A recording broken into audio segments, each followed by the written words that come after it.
Welcome, everyone. I'm Alfred Lamont Weber, and today is part 4 of our visit to Venus. And as you can tell, this topic is so, in the words of astronomical earth scientists, quote, humongous, and that's the word that they use, that we're now at part 4, and we're just getting to get to the threshold to get to Venus. It's so huge, the introduction. So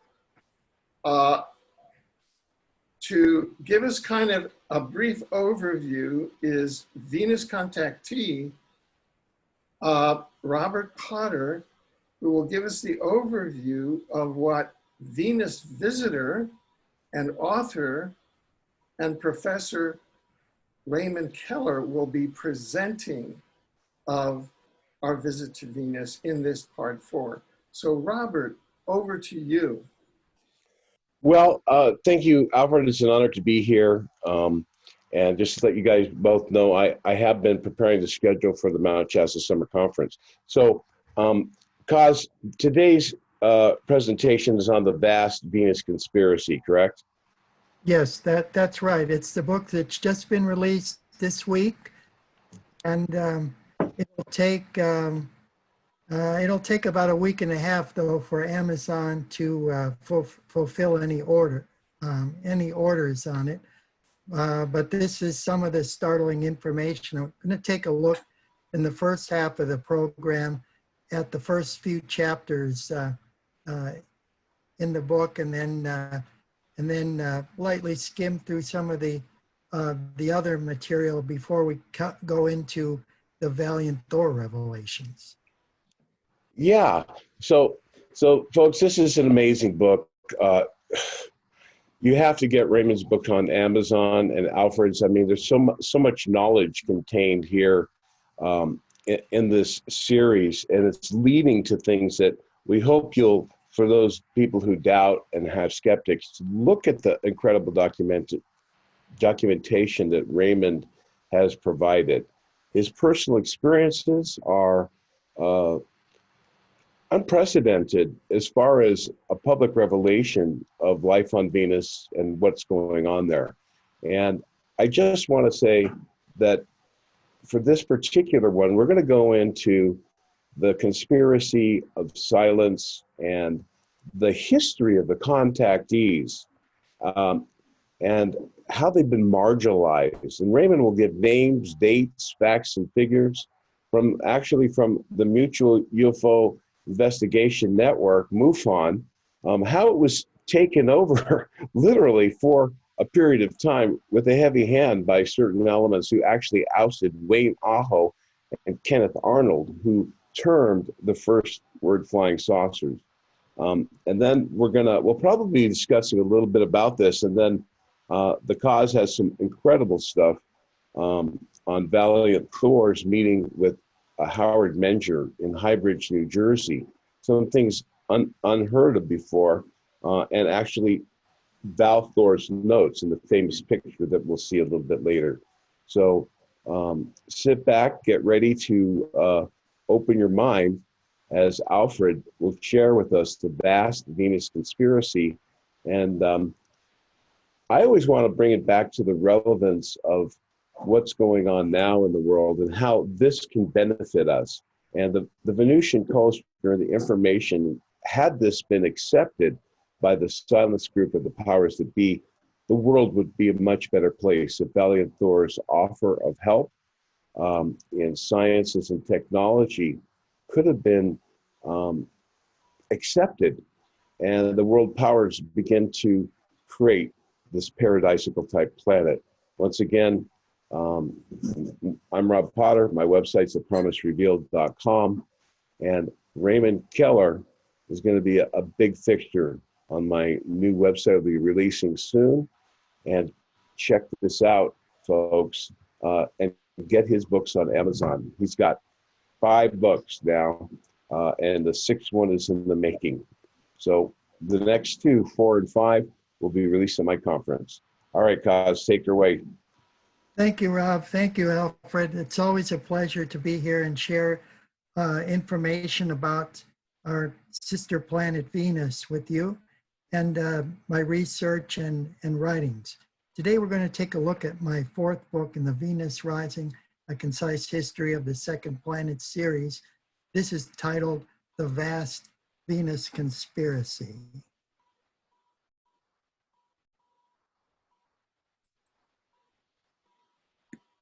Okay, what we're looking at here is the cover of the new book out right now, available on Amazon.com and published by Headline Books of Terra Alta, West Virginia.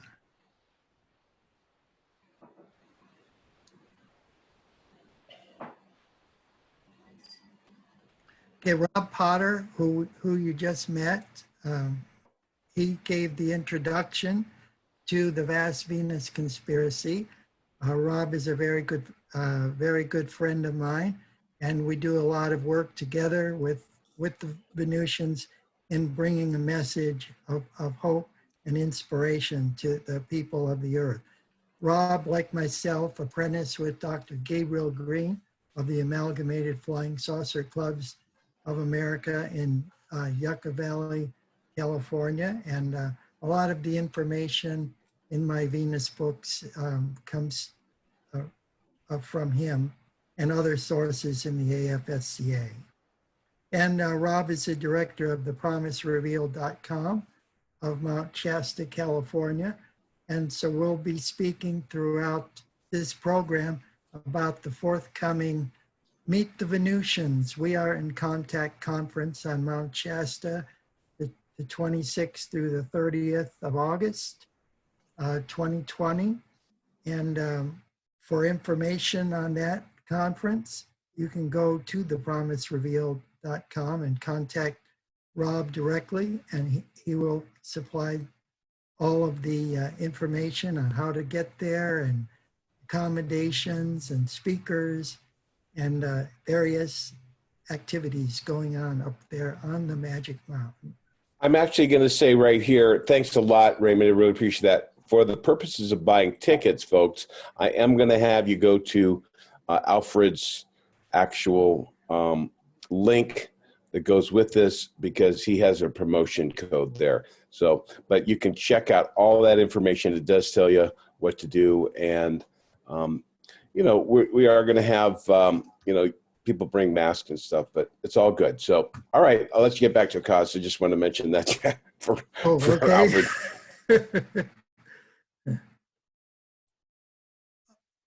I'm a member of a church, very small congregation in the United States.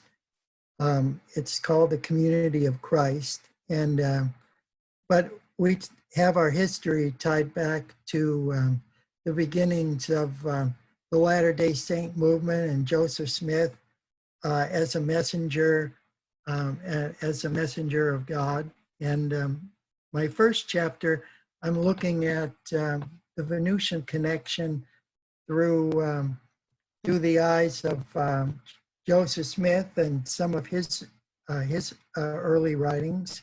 I did a lot of research in the actual temple of the Community of Christ in Independence, Missouri, and attended this seminary there, and actually handled peep stones that or seer stones that Joseph Smith had used, and Oliver Cowdery and others in the early beginnings of the church in 1830, actual documents written in Joseph Smith's own hand, and fragments of Egyptian papyri. And so there's a lot of fantastic revelations in this chapter about the ET connection with religion, of Joseph Smith being a contactee of sorts with angelic entities or beings of light from higher dimensional planes. And so you want to be sure and check this information out for sure. There was that painting that you were looking at on the previous slide was from the Council of the Gods in the Gallery of Borghese in Rome, Italy. In this first chapter, I explained how the Mormon prophet Joseph Smith imparted a Gnostic view of the universe. So presaging Eric von Daniken by more than 130 years, the visionary Smith provided key insights into the inhabitants of various celestial realms. So just as you see Eric von Daniken on the right in an Egyptian tomb, deciphering the hieroglyphs, in this chapter I look at one funerary text that was recovered, and it was called the Book of Abraham, and it's one of the scriptures that's accepted as a canon in the Salt Lake City Church of or what they call the Mormon Church. And Joseph Smith interpreted the hieroglyphs, and it tells all about life on other planets in higher dimensionalities. There's a lot of Mormon influence in science fiction as well. Probably familiar with Robert A. Heinlein's book, Starship Troopers. There is a colony in the future, a Mormon colony on a planet, and their compound is overrun by these hordes of giant insects. They made a great movie about that, the Starship Troopers. And then Battlestar Galactica, which deals with a race of humanoids that are fleeing an artificial intelligence, these Cylons that have taken over, and they're searching for a new home. But it's all based on Mormon theology all throughout. Glenn Larson was the producer of the program, who is a Latter-day Saint. So you see all kinds of Mormon references in there. Cobol instead of Kolob for the planet of origin, the reformed Egyptian, and the Egyptian motif for all the people on board the ships, the fleet that's commanded by Adama, who's the president of a council of 12, like the council of the 12 apostles that surrounded Joseph Smith. This is from the Book of Abraham. This is known as the Kolob Stargate. I reference it in the Venus Rising in the first book as well to provide I provide Joseph Smith's interpretation of it and then translate what that would mean in modern scientific terms. But you see various insectoids guarding a stargate, and then Joseph Smith identified with these numbers that are around these insectoids as being representatives of various star systems or coca-beam, and that are connected by tunnels of light, which he called fluosi. And they all connect to a black star at the center of our Milky Way galaxy, which Joseph Smith interpreted from the Egyptian to mean the Kolob. So I'd like to comment a little bit on that last picture there. Kaz kind of went over that, but through him, I've learned some tremendous information. And if we go back to one of his previous shows where he actually was sitting on the mountain here in Mount Shasta in a place called Squaw Meadows, he was able to meet, we get into this, it actually dovetails into the fact that he met Annalise Scarron, who was a excommunicated, pretty much a Mormon saint, teaching the truth, which was suppressed and hidden, which goes further into this book's kind of theme here. But the Kolob, this little thing was found in Egypt, and back then it was available for sale from some museum or somehow, and the Mormon Church snatched it up. And this church represents the beings on Sirius.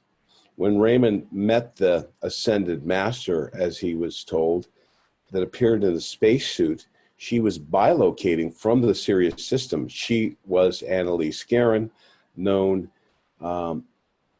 as Lady Ankara, is her name in the Venusians, and she actually visited Raymond in his first lifetime as the poet scribe Virgil. So behind her in this conversation of her bilocation signal, Raymond had noticed some ants or something. So what are those things? He goes, well, cause I'm actually not here in a bilocation signal. So the beings behind me are the native inhabitants of Sirius on this planet called Bellaton. And they have arranged for a colony to be established from the Venusians. And as the commander of the starship, the cigar-shaped ship Isis that travels through the Colobes. And so this opened up a can of worms, and you're going to have to read the book to get more information. It'll be available on Amazon, but I want you to understand that they control the stargates. And if we go back to Alex Collier's information, where he says that, he says he wasn't really sure, but he said that some of the reptilian factions, being a different genetic makeup, have not been able to use the Stargate. And Raymond brought this up, and I go, wow. So I said, they control the Stargates. Yeah, if there's anyone gets crazy marauding the universe, they can actually shut them down to light speed, and they'll be here in 150,000 years. So it's pretty cool to know that the administration of the higher dimensions and stuff actually do have a plan here. And the Egyptian history shows the hand of intervention of the gods, as we call them, and things like this in our Greek mythology. And now we're coming to a level of gnosis to achieve an understanding, except we're going to be more, we're coming in as sixth graders, whereas when the extraterrestrials were contacting large portions of humanity in Egyptian times, the knowledge of the extraterrestrials coming and going had been lost. They'd heard the stories from before the flood, but here we have the actual Egyptian evidence that extraterrestrials were here, and all of this is going on. So this all comes down to the positive influence of our Council of the Gods, as we call them. There's only one God. And anyway, so I just wanted to bring that up because Raymond just can kind of skip over it, but we have these amazing beings that we probably will get to meet at some time in our near future, and the Venusians are already working in concert with them. So open your minds. There's an amazing, vast universe to hear about with Dr. Raymond Keller. Well, thank you, Rob.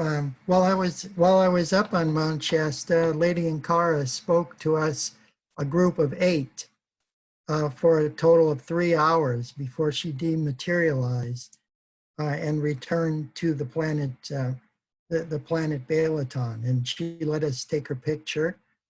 But when we got back to Murray, Utah, Clayton Parker, he was our guide, and he was a contemporary, a good friend of Annalise Guerin, helped defend her when she was on trial in the Mormon Church back in the early 1950s. He was 87 years old at the time that he led us up there to Mount Shasta to meet Annalise Guerin. And this is one of her 9 books that she wrote, To God the Glory. There's been many instances and synchronicities following these books. I was at a bookstore doing a metaphysical presentation at Mosquito Lake up in Ohio. And as I was setting up the equipment, this book here, this actual book, flew right off the shelf in front of everybody, in front of about 30 people. And the owner of the store wanted me to have it. And nobody there knew that the very first book, Venus Rising, A Concise History of the Second Planet, which was premiering, had a whole chapter all about Annalise Guerin, her life and her mission as the Venusian emissary, Lady Ankara, on the Venusian colony on the planet Balaton. You could check out all of her books on Amazon as well. They're a very high spiritual order and provide a lot of light and illumination. I want to say one thing here. Go ahead and open up your PowerPoint, Cause, but you know, there is a God. It's unknowable, unnameable, is in all things and yet beyond all things. And yet, you know, Raymond, the information is not religious per se, it's the truth. So the truth of the spiritual consciousness and how that relates to, it's not a religion. We're not supporting or pushing the Mormon church or any religion, but just true knowledge of the spirit of truth. And Raymond can answer all questions on that. If you want to play hardball with him, he will soften the blow and give you wonderful information. Go on to the next slide. I'm sorry, I just wanted to share your amazing experience with the insectoids. No problem, Rob. I'm always happy to answer any questions about it. Okay, I'm also looking at the planet Venus itself. This is a contemporary photograph. It was made in 2015, just 5 years ago, during the flyby of Japan's Akatsuki probe. So you can see it's quite different than the photos of Venus that NASA, Never a Straight Answer, NASA, and the Jet Propulsion Laboratory, Jack Parsons lives. What they try to show us is it's just a radar map, a topography of Venus, which wouldn't show anything other than rough surface features. Similar photographs, radar mapping of the Earth don't even show that our planet has 4 oceans and 7 seas and many rivers and habitations. But you could see from the Japanese space photo that Venus is a blue sparkling planet, very appealing, looking very much like the Earth, but in a more pristine state. So there's definitely a lot that NASA isn't telling us about Venus. Those in the know recognize Venus as Earth's sister planet. Both worlds are approximately the same size, have rocky surfaces, and even water vapor in their respective atmospheres. So fight the powers that be. Don't believe everything that they tell you. Check things out for yourself. And everything in my Venus books are definitely referenced. And as Rob said, I don't have any agenda, any organization, or any cult or religion to promote or collect money for or anything. I just say, if you're a Muslim, be the best one you could be. If you're a Christian, be the best one you can be.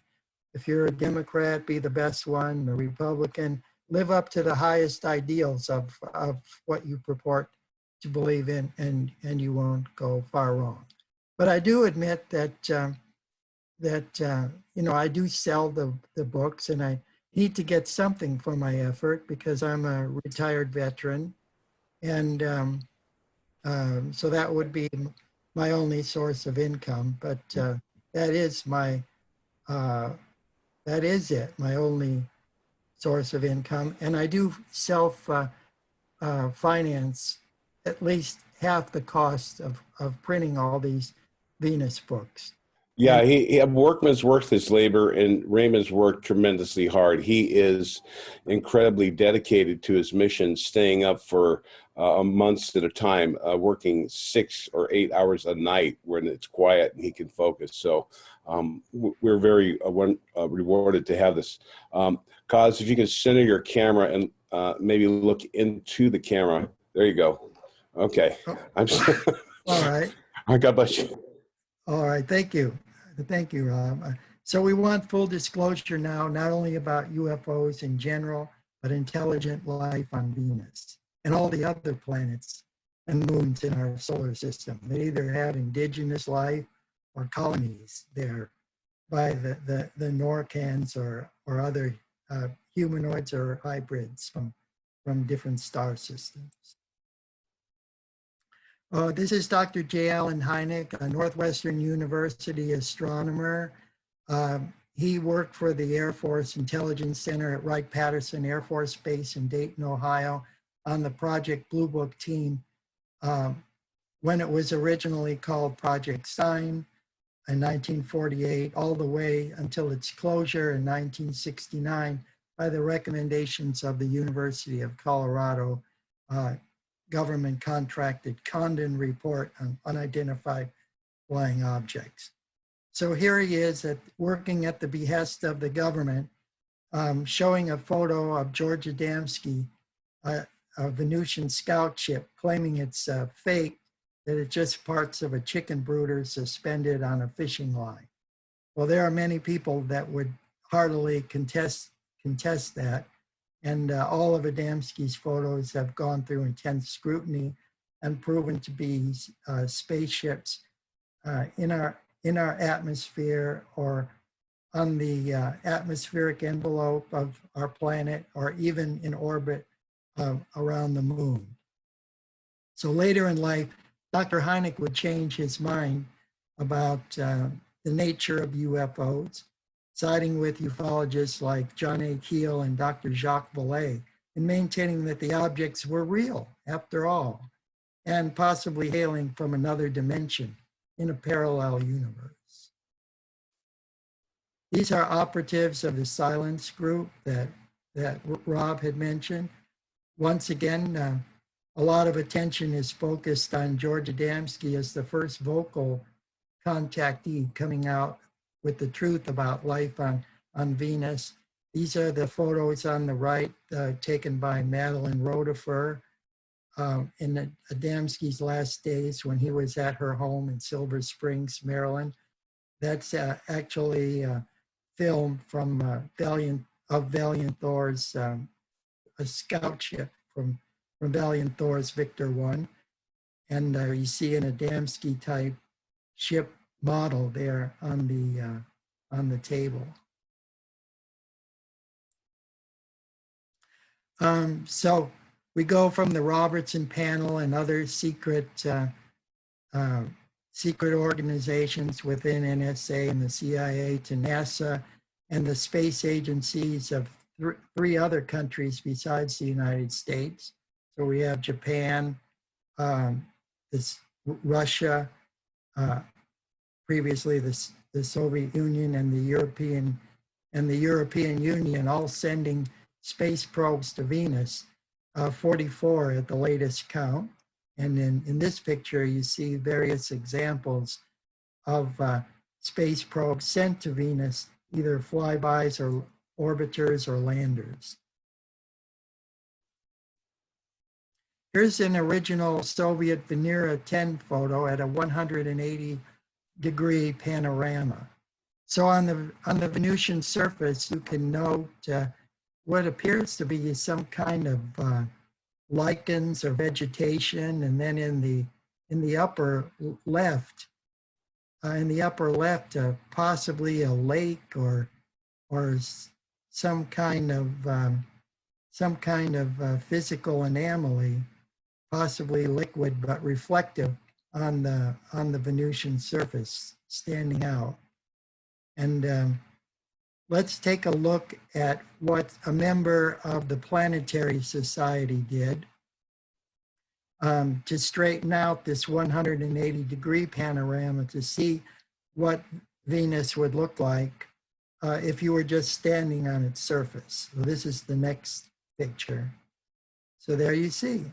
On October 25th, 1975, Venera 10 landed on the surface of Venus and acquired the 180-degree panorama of the surface. At first, the Russians didn't want to put a camera on the ship because it would add extra weight and be very expensive. But powers that be in the Russian space program won the day and made sure that a television camera was mounted on the Venera 10 Venus lander.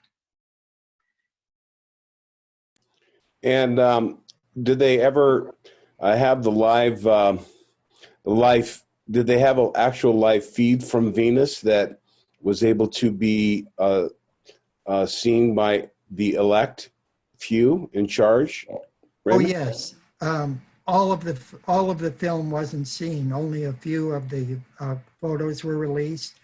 But you know how NASA and various government contracted scientists are always telling us that Venus is dark and foreboding, and that the pressure is at least 93 atmospheres, and it would be like 6 times that of the pressure at the bottom of the ocean here on Earth, at the deepest part of the ocean in the Mariana Trench, that it would be so dark and pressurized, and the sky would be so full of lightning that you wouldn't be able to see anything, and the heat. Yeah, the lies are just tremendous. So, cause just yeah, look at the photo in the back. You could see for at least 6 miles in the distance. You could see two horizons, and it,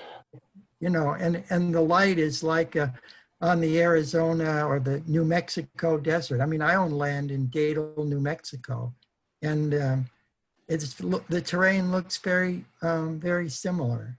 Right, and I just want to say that I think they allowed this landing actually to be released through you now, because they pretty much stopped everything else. I think they wanted to give them a one shot. They made sure that they weren't going to see anything of their culture or anything, or maybe they saw a little bit, but it was definitely probably controlled. The Venusians knew exactly what was going on, and nothing else has ever been able to land since, has it, Raymond? No, the Russians have sent several landers there, and of course we don't know exactly how many missions have been sent to Venus or attempted to be sent there by other powers here on Earth, or even by NASA. And I do agree with Alfred and what he said on and some of the other contactees and people in the know that have been on his programs about a secret space program. And we'll have some people there at Mount Shasta that will speak directly to those issues. So it's going to be big time. It's going to be a great revelation coming up. Okay. This is the Venera landers on the Soviet Venus postage stamp. On March 1st, 1982, the Soviet Venera 13 soft landed on Venus in a suspected region of volcanic activity. And now, just recently, NASA released a document saying that Venus is geologically active all throughout, and that there is live volcanic activity on Venus. And I wrote directly about that from my own experience on Venus in Cosmic Ray's Excellent Venus Adventure. I talked about being in the city of Azure, in the Aphrodite continent, in the capital city of Venus, which is built in the rim of a volcano and the rim of a crater, and in the distance of that crater is a chain of active volcanoes spewing out these huge yellow clouds of sulfur.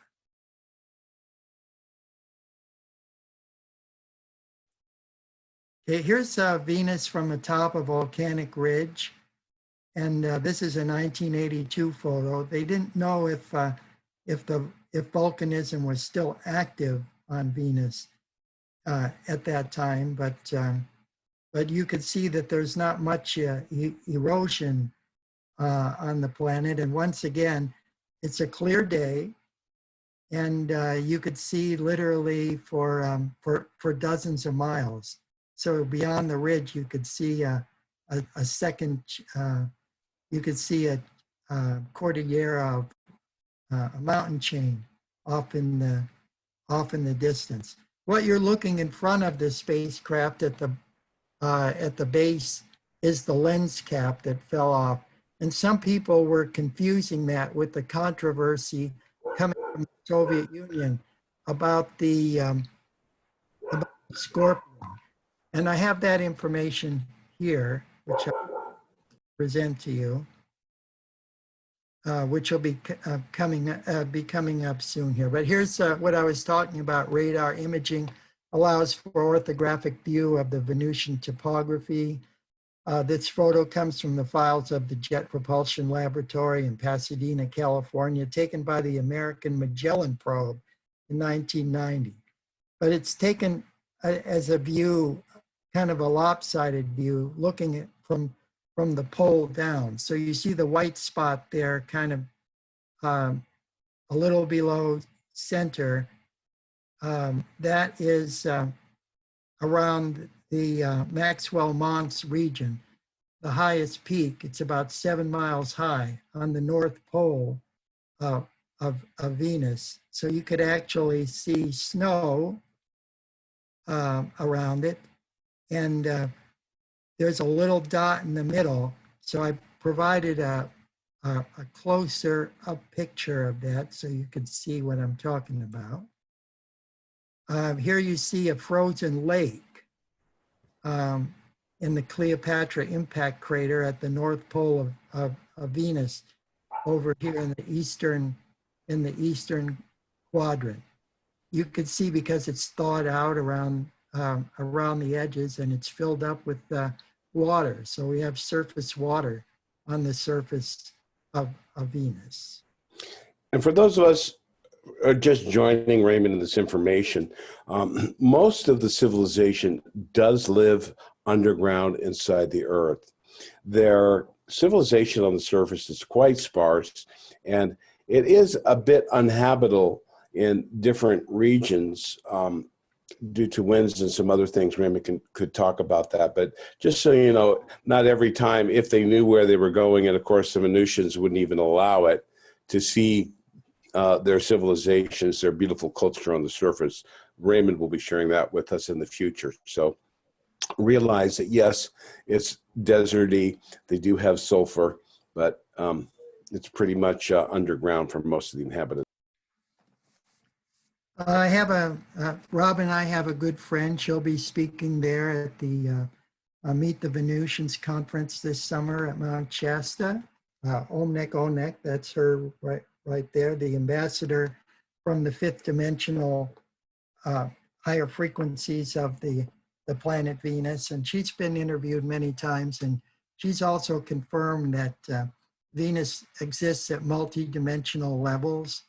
And in the third and fourth dimensional levels, there are structures that are visible and have been actually photographed on the Venusian surface. If you look in different websites, you can detect some of them. There's like an H-shaped compound, and there's some spires, and even some designs that look like the Cusco lines in Peru.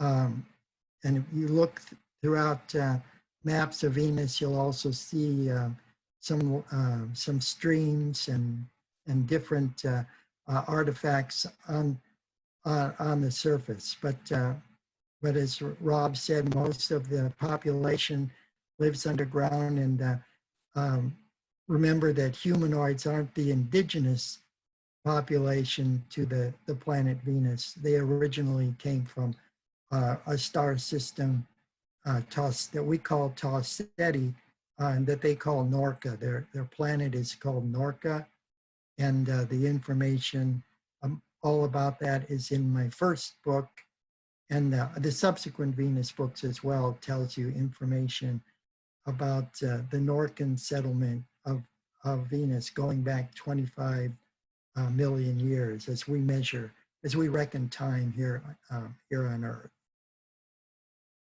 Okay, and continuing on. Okay, all this information is in Venus 4. The Vast Venus Conspiracy is what we're looking at right now. This is from the art pop album of Lady Gaga and her single, I think it's cut number 2 on the art pop album, Venus. And she illustrated it with a scorpion. So a lot of people always ask me, well, what does this scorpion have to do with Venus and with Lady Gaga's album and her Venus song? And it actually has a basis in scientific fact, and this information comes from Russia.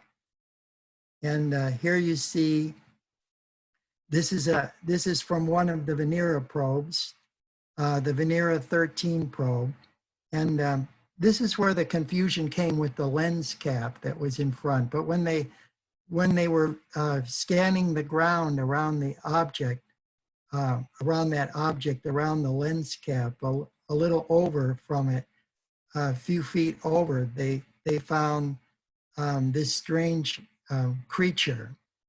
And this is a Russian scientist writing in the Solar System Research Journal, published out of Moscow.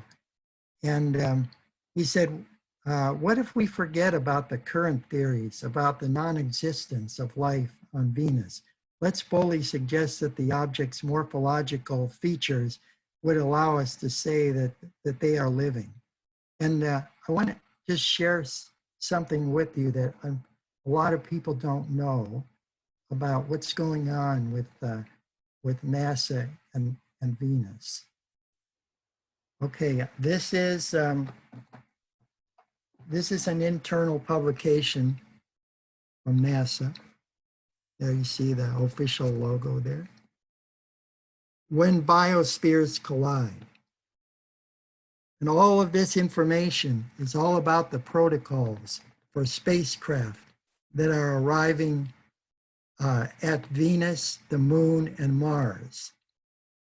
And the protocols that must be taken by all NASA and Space Force personnel in decontamination before arriving on these planets, these orbs, and after arriving back on Earth. And this just about confirms that not only are there organisms, living organisms of various sizes, from the microscopic all the way to larger entities on the Moon, Mars, and Venus. So when NASA tells you stuff on one thing, and then internally they circulate books like this to their and manuals like this to their space personnel, then you know that they're following the mushroom principle. They're keeping us in the dark and feeding us a lot of manure. So don't let them get away with it. Make them check them at every turn. And that's one of the reasons I think my book and my message has had a lot of difficulty in getting out there, because there's a lot of people that just don't want this information out there. If we began to know even just just scratch the surface of what's out there on the Moon, Mars, and Venus, and what's even in orbit around our planet, that we've known of satellites and space platforms in orbit around our planet since the early 1950s, and even before, from astronomical observations, and also of a cloaked moon of Venus that rarely is uncloaked, but has been recorded and appears often, Neath. There's so much information out there that uh, if if I don't have time to finish all the books that I could possibly write about Venus and the mysteries and our solar system, I'm going to leave them with Rob and with Ovnik Onek, and they're going to put up a solar art shrine on Mount Shasta. And so everybody can come and reference my Venus material. I've departed this world. That's the plan. Is Luis Mostojo Martens has been asked by the Venusians and what they call the interior government of the Great White Brotherhood to create what's called an outer retreat. And they're hoping to have one in Honduras and in Mount Shasta as well, which are these focal points of energetic knowledge and the underground civilization. So we're hoping to announce at this summer conference, kind of open to the public, to create some type of trust. Louis owns his own land, but we'd like to create a center where these archives and this information can remain, as well as many other aspects, kind of like a repository of knowledge, as well as a speaking center and a gathering place where hopefully in the near future, some people call them islands of light, where extraterrestrials themselves can come and interact with those who are ready, willing, and able. But first we have to get past this, as I've said before, adolescent phase and this kind of warlike childhood, teenage, I don't know, a hormone rage that's causing this insanity. But as we begin to serve each other and we turn this planet back into a paradise, we could create a beautiful world. And anyway, that's a future thing, but that's the hope. Okay. And moving right along. Okay, I have a chapter on Kenneth Arnold and his research as an investigator. A lot of people don't know that besides being the first to start the flying saucer craze, that he was, as a civilian pilot and his background in aviation, he served as an investigator of UFO cases throughout the Western United States before flying saucer groups could be organized. So we have about a 5-year period from 1947 into the early 50s, where Kenneth Arnold and his wife Doris were out investigating saucer landings throughout the West, and particularly reports about the Venusians among us. So I have a lot of rare documents and documentation in this, where Kenneth Arnold explores the Venus connection, and also Venus on many levels, including ultra-dimensional level and strange activity within his own within his own home, with the presence of phantom-like and angelic creatures that were on the cusp of our reality. So yeah, you want to check this chapter out as well. According to my research, many Venusians and other extraterrestrials are attracted to our beautiful beaches. The Venusians who lack our inhibitions or religious injunctions about nudism feel no qualms about being in the buff and enjoying nature to its fullest. In the Venus books, here in this chapter, Kenneth Arnold goes to the Washington coast, where he investigates a lumberjack and retired railroad worker who sees the landing of a spacecraft from Venus, a huge orb, and it's conducted by a female pilot who is taking some students on a tour, an eco tour of the coastline. So he has an old a Ford pickup, and he parks it in the tree line and walks over to the beach, and he's escorted on board the craft, and the children are out playing in the water.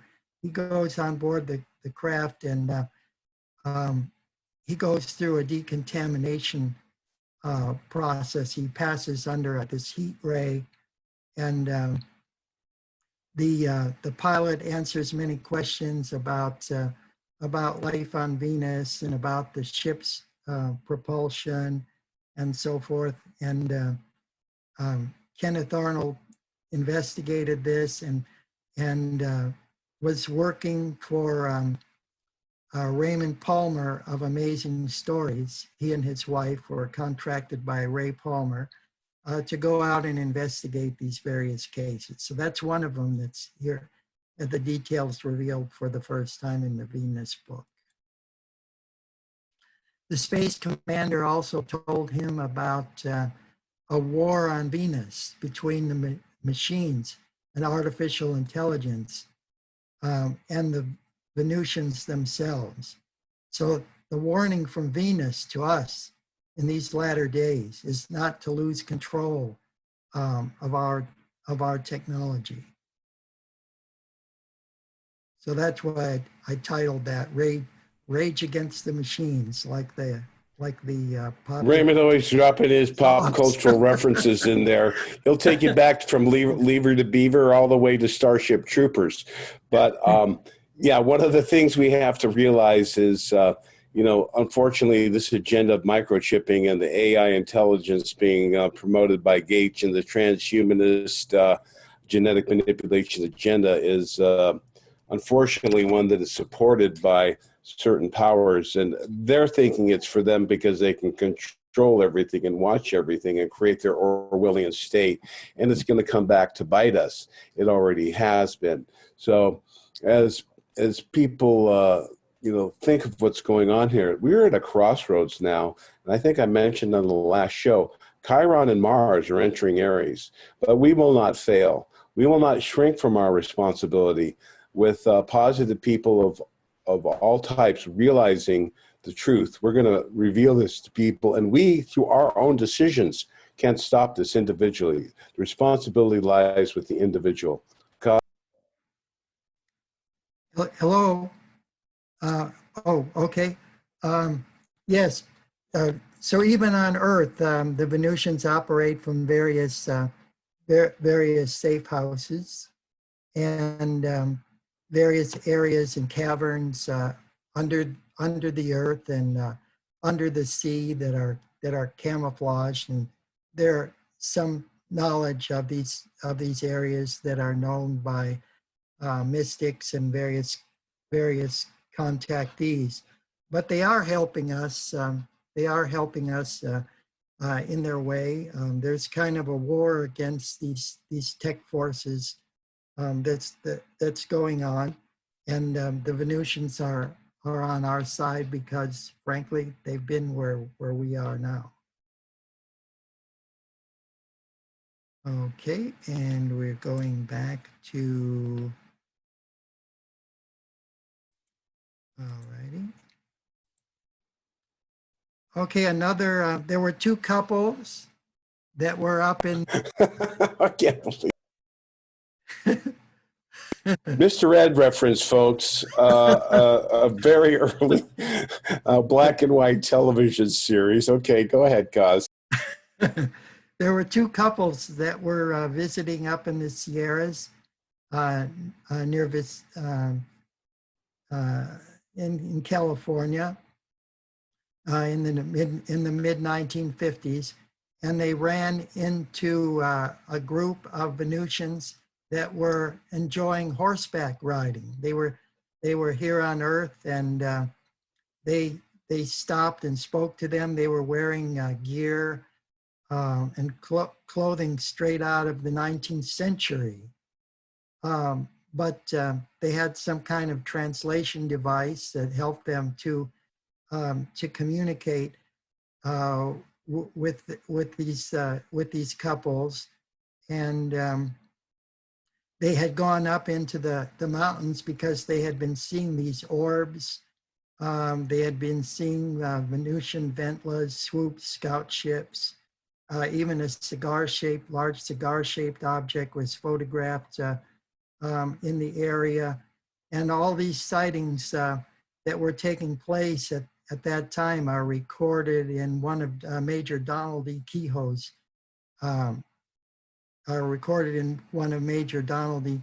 books. But the encounters with the Venusians were investigated and written up by Kenneth Arnold. So you could read about them in The Vast Venus Conspiracy. There's only a very limited amount of books that were published. Like I said, I think there's some kind of conspiracy because mass media hasn't paid attention to the research and investigation that I'm doing and the documents that I've uncovered, and pretty much had to finance and do this all on my own.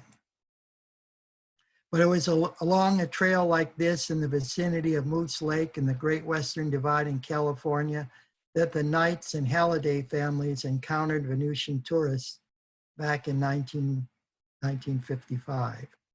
And of course, I was invited up to Paradise, California back in 2017 because my third book, Cosmic Rays, Excellent Venus Adventure, deals all about the city of Paradise, the connections with Venus, the lectures that were sponsored there of Venusian contactees, and the Interplanetary Space Club of Hal and Dixie Garrett as the presidents of it, the sky watches on their mountain property, where 19 Venusian scout ships were seen passing in formation. All kind of amazing stuff happens in the California in the Sierras. This is a letter. This is a letter from a park ranger to Oscar and Kitty Knight of Visalia, California, who had the encounter with the Venusian horsemen. And of note here, it's all about the the Fresno National Guard and different mobilizations, Ground Observer Corps, and different people in the area that were reporting sightings. But here's the reference to Major Donald E. Kehoe, once director of National Investigations Committee on Aerial Phenomena, NICAP, in the last paragraph. Major Donald E. Kehoe, USMC, retired at a later date, picked up the substance of my report, and the same appears in his book titled The Flying Saucer Conspiracy on page 31.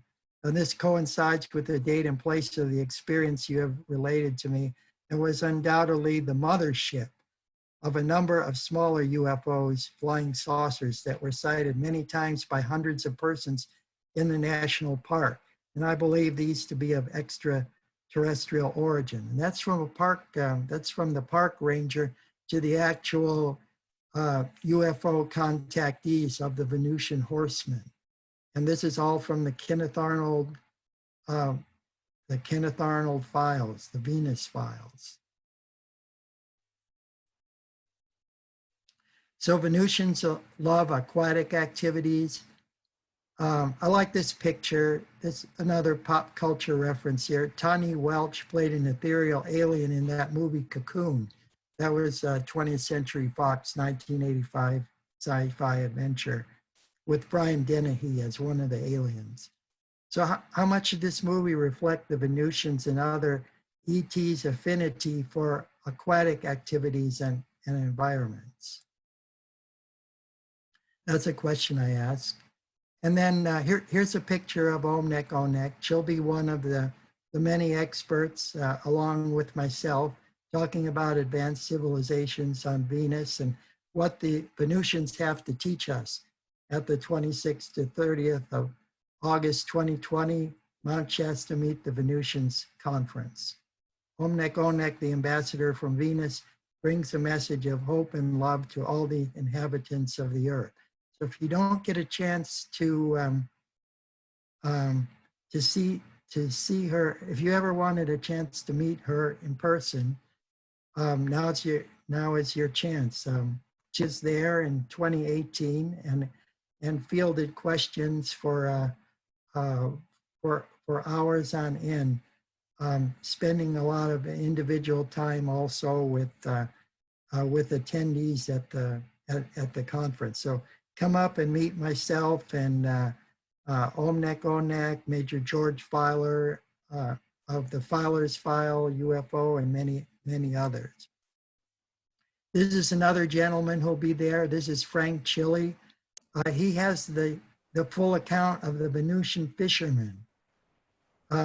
Frank Chili will share information on Albert Coe's June 1920 encounter with a Venusian fisherman up in the woods of Ontario, Canada. Frank and myself will be among the speakers at the Meet the Venusians conference. It's going to be in the Siskiyou Masonic Lodge up in Mount Shasta. So yeah, please come out and be there. This is the 100th anniversary of Albert Coe's encounter with the fly fishing Venusians. So you don't want to miss that. Albert Coe saved the life of one of the Venusian fishermen who slid down the crag of a cliff there, and he was rewarded by being allowed to fly in the spacecraft and meet the Venusians on countless occasions, including travel to Venus and writing the history of Venusian contacts with ancient Lemuria and Atlantis. So Frank will be presenting all that information, and you don't want to miss it. Yeah, one of the things that's we talk about here with the Venusians is he became lifelong friends with a Venusian named Zaret, who was fishing and who, as Kaz said, he had actually saved his life, and he actually established contact with him in regular.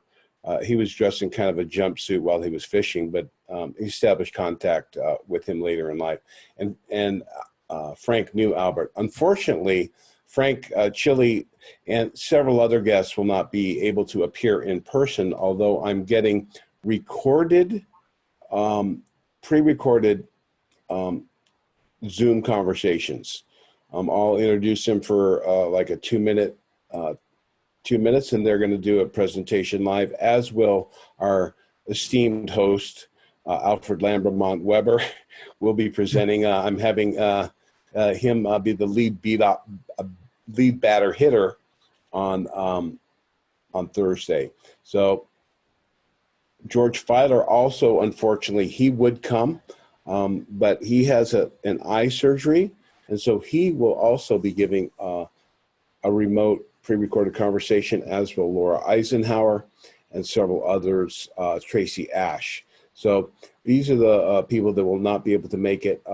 Louis Martens, we're still hoping he can come. We don't know yet, but he may have a pre-recorded conversation as well. So the rest of the speakers, and we've got a lot of them, will be live, but they're going to be great presentations nonetheless. So I just wanted to clarify that so we don't have any false advertising, but we love our dear Frank Chili. He introduced me to Gabriel Green. Okay, George Adamski himself took many excursions to various locales in outer space. So where did you spend your summer vacation? Hopefully this summer vacation, you'll be up there with us at Mount Shasta. As in the United States, the Mutual UFO Network is actively tracking down extraterrestrial and interdimensional visitors from Venus and other spheres of existence. This was on a beach. A sign was posted on a beach in Wales in the United Kingdom. And you see from an article, this photograph comes from the Daily Mirror of the 5th of September, 2017. It was actually a nudist speech, but it was being plagued by reports of flying saucers. And MUFON posted this sign there, but there were a lot of complaints from the beachgoers and that about being pestered by MUFON investigators. So a weird kind of story, but we live in weird times, so I guess we see similar things going on. But here's the Venusian philosophy of life about recreation and relaxation, and I think it's something that we could all consider. This is George Adamski, the first ambassador to outer space and the author of several UFO books. His third one was Flying Saucers Farewell, published in London, Albert R. Schumann in 1960. Page 74 says that one studies to learn that he might more fully live according to the will of the infinite creator and thereby progress along the pathway to eternal life. Little ones are taught in their homes as well as in such public institutions. One never grows so old as to stop attending classes of instruction. Periodic travel on their planet and elsewhere throughout the cosmos in their gigantic luxury space liners is enjoyed by every individual on Venus, regardless of age. They have learned well that although one can learn many things through study of records and miniature replicas, travel is a source of unending practical education, which gives not only pleasure, but lessons of lasting pleasure, never forgotten. And during my incarnation here, my last incarnation here on the earth plane, I've taken every advantage I can to visit and see as many cultures as possible. And I've lived in 45 different countries and worked there in various capacities.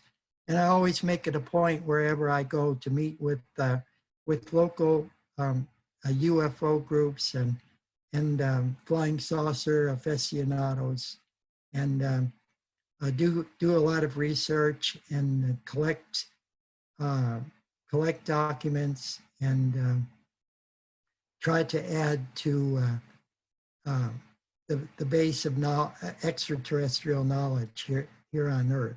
So I combine business with pleasure, just as Adamski expressed in this Venusian philosophy of life. So I and Queen Orda of Abahar of Venus hope you have enjoyed this preview of the first 3 chapters of the Vast Venus Conspiracy, available on Amazon.com while supplies last. Continue to follow our adventures in the London Festival of Books award-winning Cosmic Rays Excellent Venus Adventure, Headline Books 2017, also available on Amazon.com while supplies last. What do you think, Alfred? Do you have any questions based on that? Well, as I said, my view is that we're now, this is a personal view, but we should be at the time of the emergence of Venus into the affairs of Earth. And I'm taking advocacy point of view from a Venus Federation point of view, as you were saying, Robert and Raymond. And I learned in a very interesting virtual conference that that Evan and Stephen Strong did last week from Australia, that they are preparing for a an Aboriginal prophesized event at Uluru, the great sacred rock at the center of Australia. And their philosophy and their finding is that Homo sapiens came out of Australia and not out of Africa. So that's kind of their Australian-centric point of view.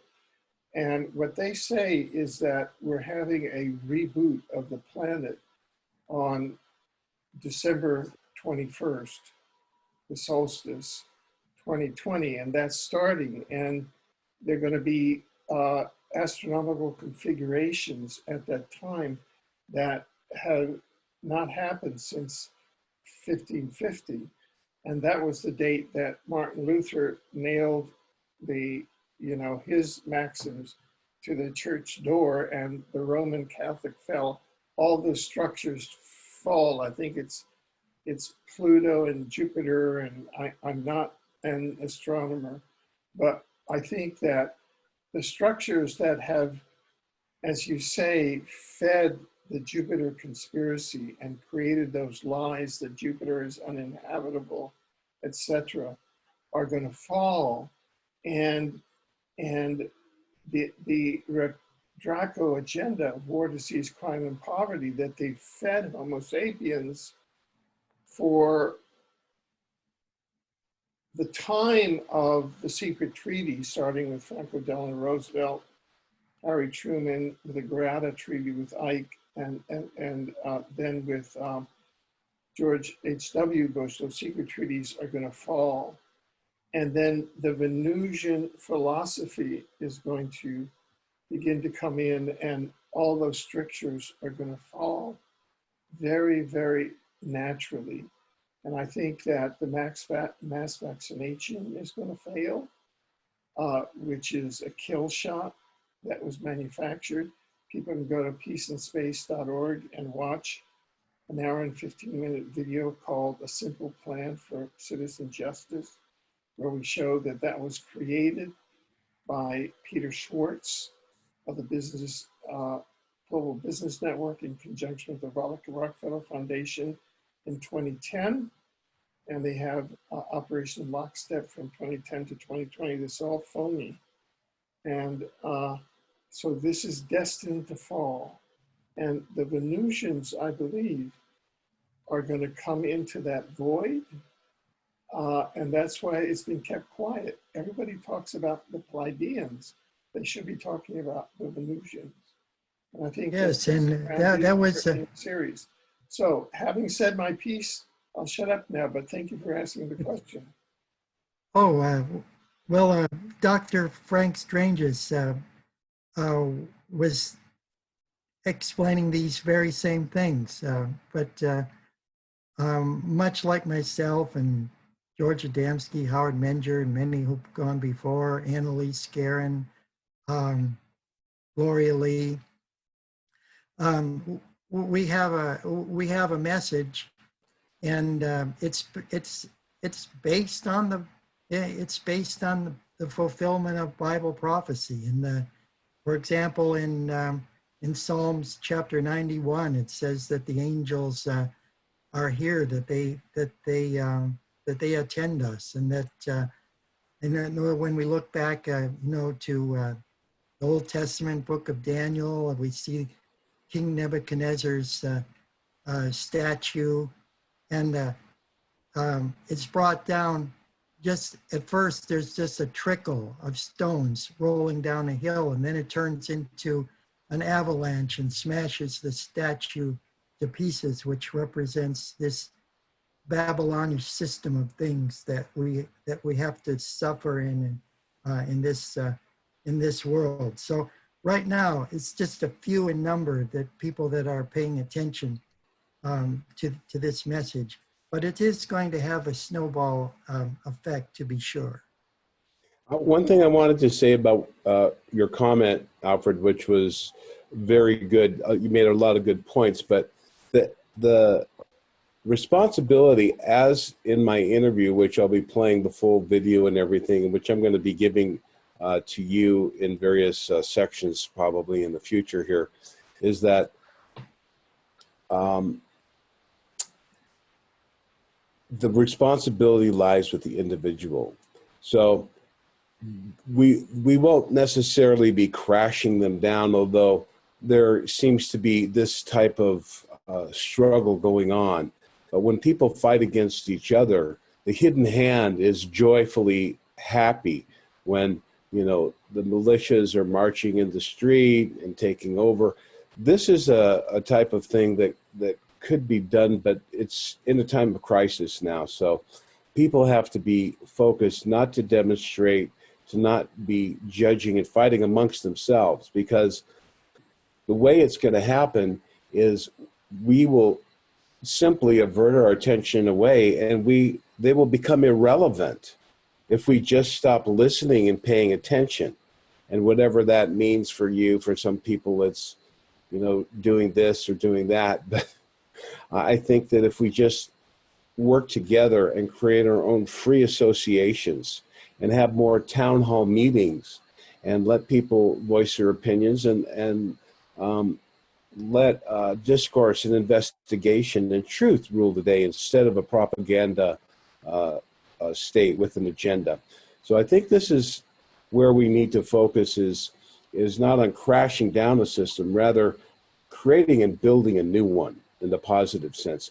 And the Venusians, the culture will fill that void, and they're certainly going to be influencing and mentoring, as they have been for millennia, advanced thinkings, revealing knowledge to individuals who have seeded the truth of our own reality throughout existence, and providing the culture of advanced super civilizations that get along. And if we can focus on the culture and not the technology, not the weapons, and not focus, like I say, on the silver spacesuits and the spaceships and the incredible technology they have, but focus on the presence of the spiritual infinite mind of the Creator, that abundance of prosperity that's going to change the world. So this is an end around. It's not coming up in a tidal wave and pushing back these guys. It's basically just letting them wash over and just ignoring it. And if we can raise our fellow man up into the island of truth, that we can all stand on a foundation of balance principles. These are the ideas that can change us: liberty, freedom, equality, and justice, as expounded in the French Revolution, the American Revolution, the South American Revolution, the ideas of not of a communism or socialism or any ism whatsoever, but in good acts and random thoughts of kindness and service to others. I think that's one of the things that we have to focus on to make this change. That's correct. I'm going to see if I can share here a little bit more of what's in the Vast Venus Conspiracy. I'll just flip through some pages so that the viewers will understand just how fantastic this book really is. It's going to be available on Amazon, and you can get it at the conference this summer. Kaz, also don't forget you want to bring up some Valiant Thor stuff too. Oh yes. Okay.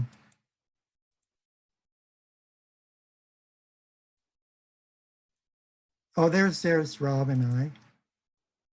There we go. That's Rob and I over there at Mount Shasta in 2018, the summer of 2018. There's myself and Omnek Onek. And I'm going to advance this. There's Frank.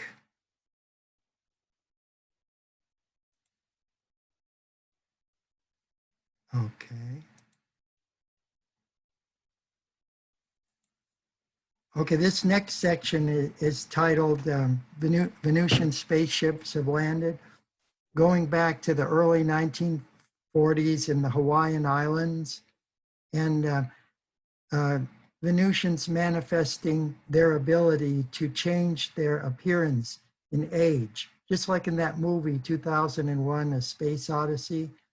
there were some children that were playing on the beach, and they went out to a raft where they saw some old people who turned into children, so that they could play with the children on the beach, and then they took these other shapes and dematerialized.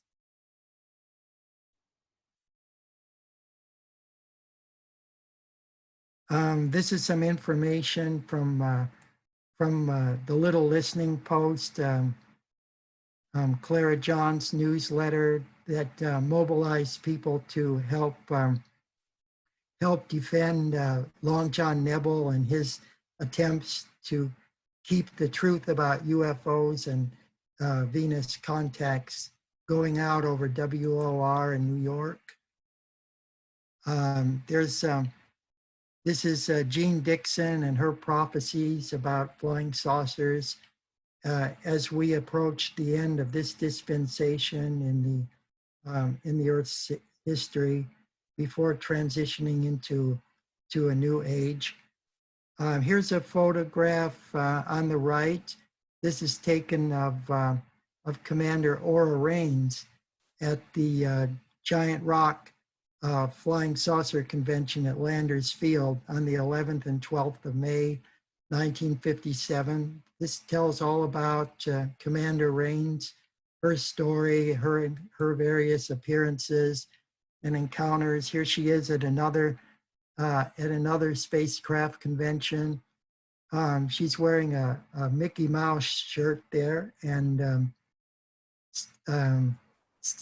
standing outside her Bel Air convertible, which is really cool.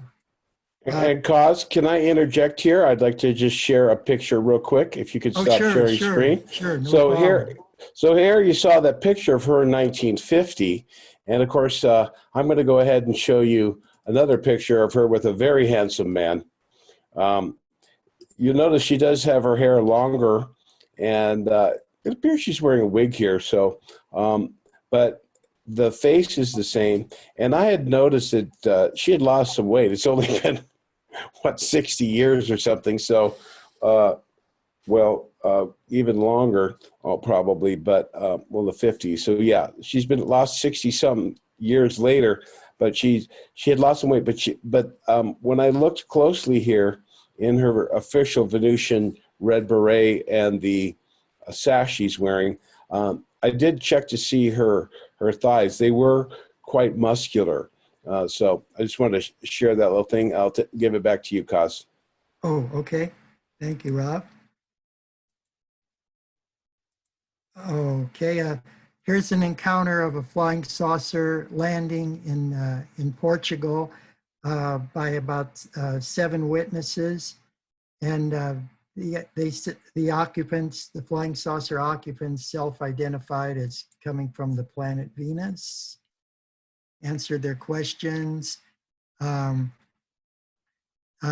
The television program, The Invaders, that starred Roy Finnis as the architect David Vincent, was chasing down flying saucers with a group called the Believers. You see the saucer here is like a modified version of what a Venusian swoop looks like, scout craft, but instead of the 3 condenser valves on the bottom, this one has 5. And there's some information in here about why that popular show was really taken off the air.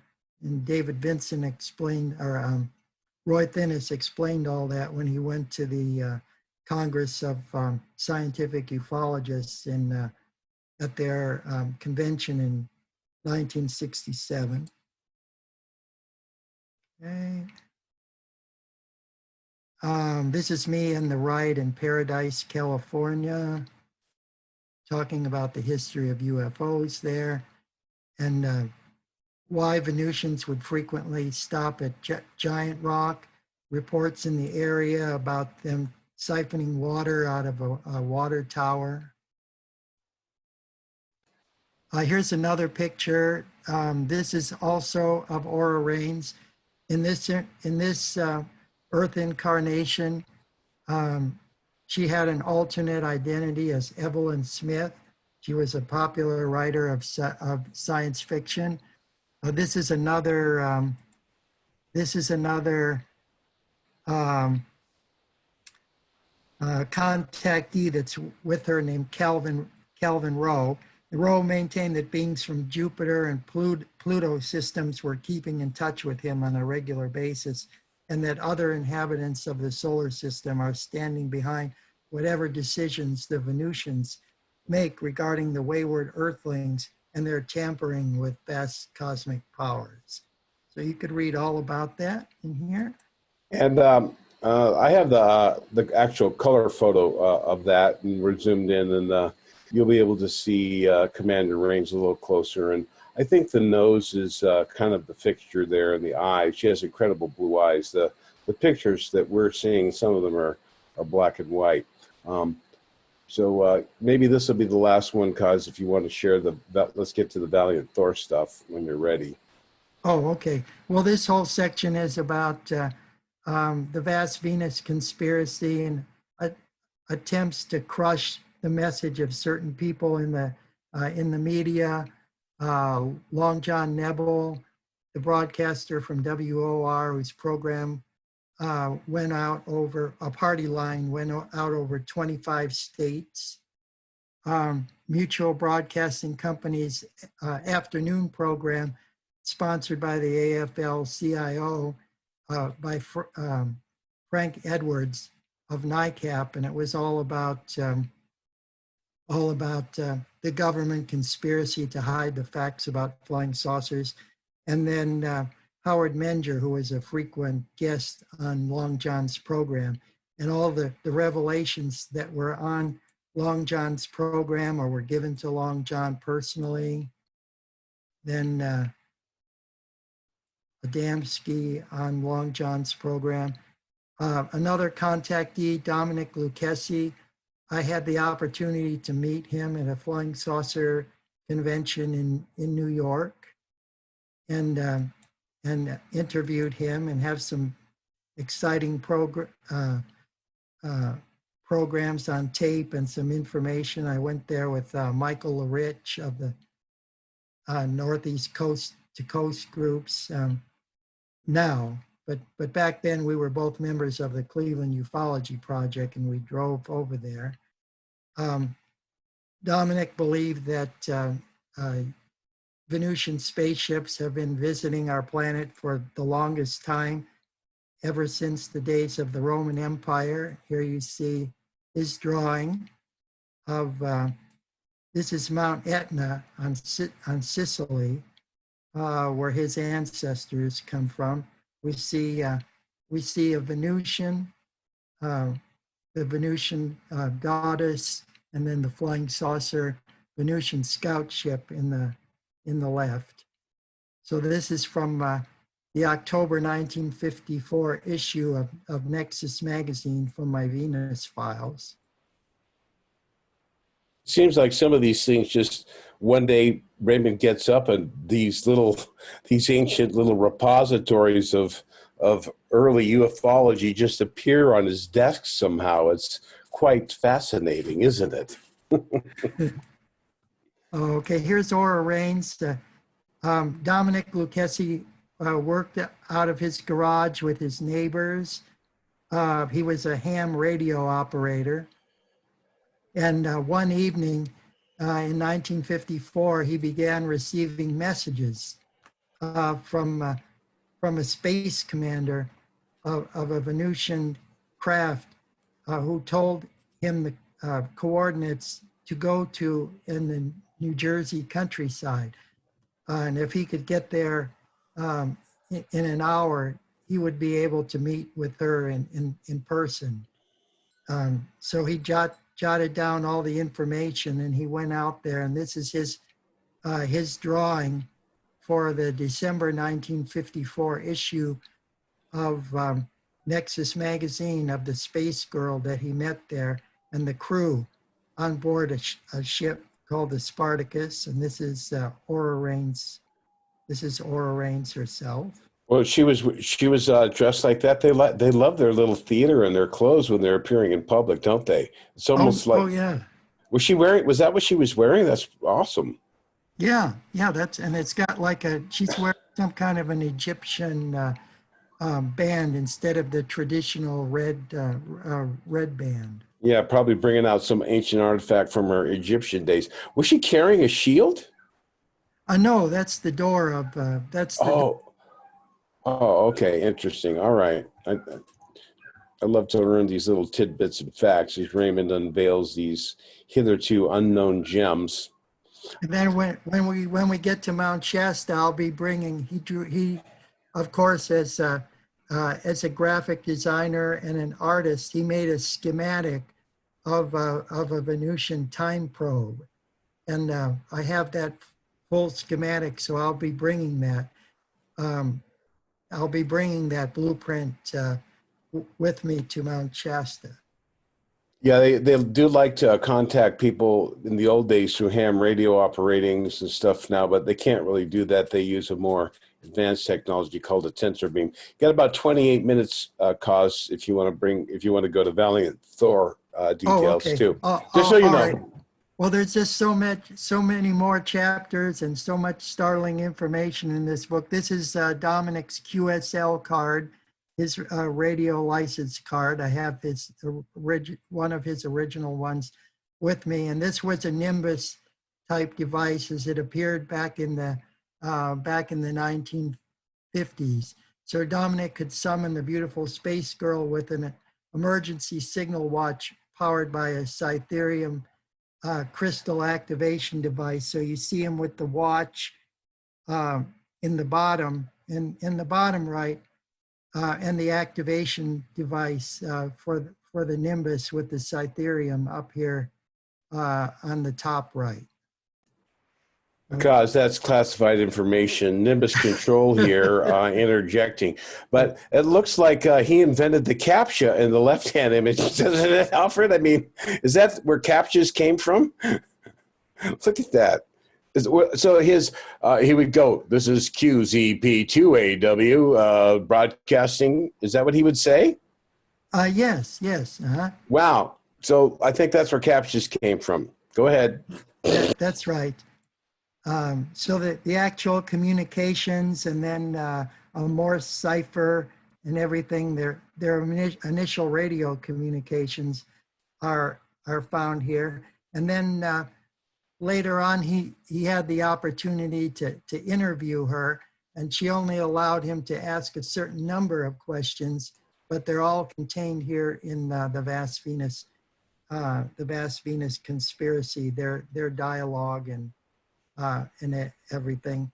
And so it was witnessed by his friend, and there's a testimony of him and others of seeing Aura Reigns in her various appearances in the Garden State of New Jersey. And then there's a New Jersey Flying Saucer Club that Howard Menger was a member of, and all their archives is in here. Cause they knew he was going to go public as well with his communication. So they limited his questions like they did mine. It was like no follow-up questions, right? Is that what they did? Yes, that's what they did. And here you see that there was only a dozen short questions. That was it. The Q&A session, not very much. But the questions, the questions and the answers are very profound. This is another drawing that Dominic Lucchesi made of Commander Aura Reigns.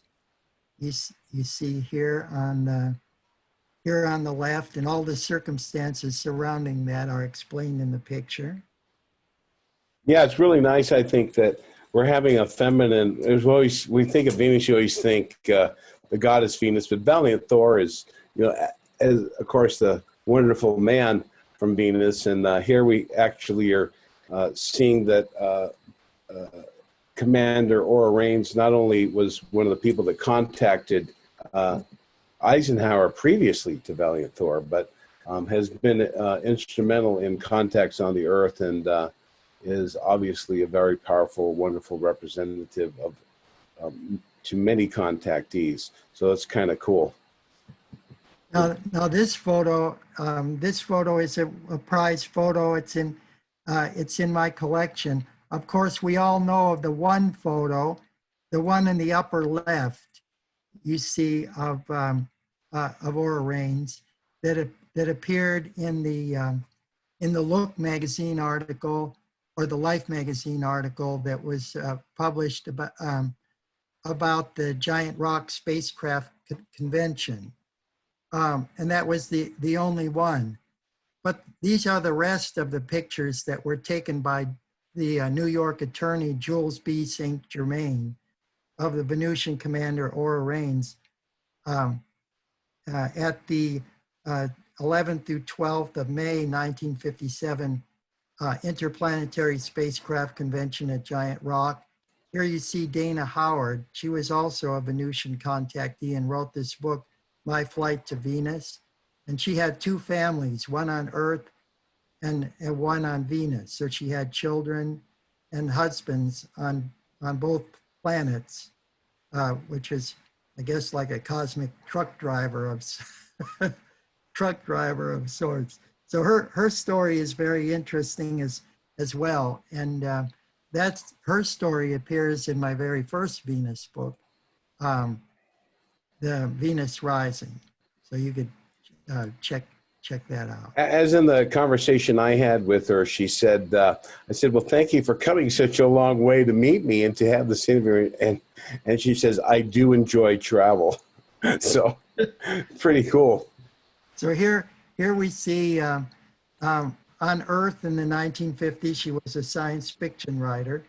I won't tell you what she does today, but in order to circulate at various UFO meetings and so forth, she would do that. And this is an excerpt from one of her stories called The Venus Trap, which was in the Galaxy Sci-Fi magazine of June 1956. Okay, this is a photo that's not been published anywhere else before. It's the first time, except for any articles that I have written. And this Venus book is the first book that it appears in. This is George Hunt Williamson himself at the very first Interplanetary Spacecraft Convention. Weren't you there yourself, Cos? Yes, I was. Did you meet him? Yes, I did. You didn't reveal to him who you were, what was going on? No, you couldn't tell him what was happening. We were in a little bit of distress and trying to get out of there. To get back to the future, right? Yes, to get back to the future. So amazing stuff. That account is so the picture of me and the newspaper articles from the time and the photograph of myself with Dolores Barrios, the Queen of Outer Space, and the crash time probe and everything is all the physical evidence and photographs and is all in Cosmic Ray's Excellent Venus Adventure. So yeah, please check that book out as well. This is myself with Peter Core.